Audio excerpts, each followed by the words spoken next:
শুভ বিজয়া সকলকে। সেদিনকে আমরা আমাদের বিয়ের ভিডিও চালিয়ে বসেছিলাম, বাড়ি ভর্তি লোক, তাই ভাবলাম বিয়ের ভিডিওটা চালাই।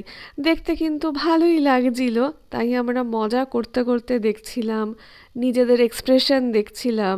এটা কিন্তু যখন দেখছি না, তখন একটা আলাদা অনুভূতি হচ্ছিল।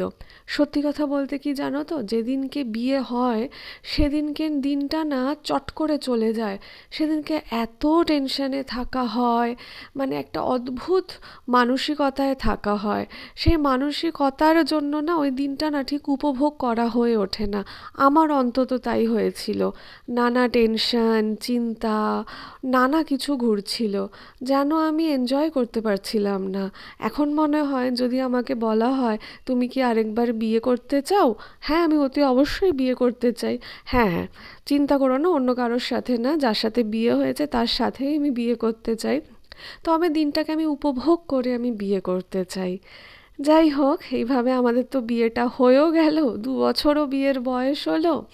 আমরা বহুদিন ধরে মানে একে অপরকে চিনতাম, তারপরেই আমাদের এই পরিণতি। আর বিয়ের সময় না আমি অনেক বেশি চিনতে পেরেছি আমার বাবাকে।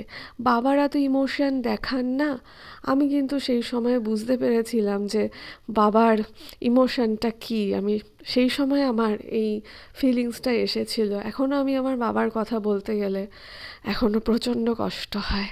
যাই হোক, বাবারা নিজেদের ইমোশন কখনোই দেখান না, এটা আমার মনে হয় দেখানো উচিত। এই দেখো, ভাত কাপড়ের দায়িত্ব এখন নেওয়া হচ্ছে। এইভাবেই আমাদের বিয়ের ভিডিও আমরা দেখছিলাম আর ভীষণ হাসি ঠাট্টা করছিলাম গো। আমাদের জানো বিয়ের লগ্ন ছিল রাত 1:30টার সময়, সে যে কি অবস্থা। আর এক এক করে সবাই এখন দেখো চলে যাচ্ছে। পুজো তো শেষ, বাড়ি ফাঁকাও হয়ে যাবে।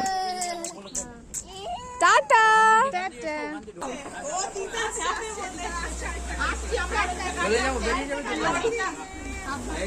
টাটা।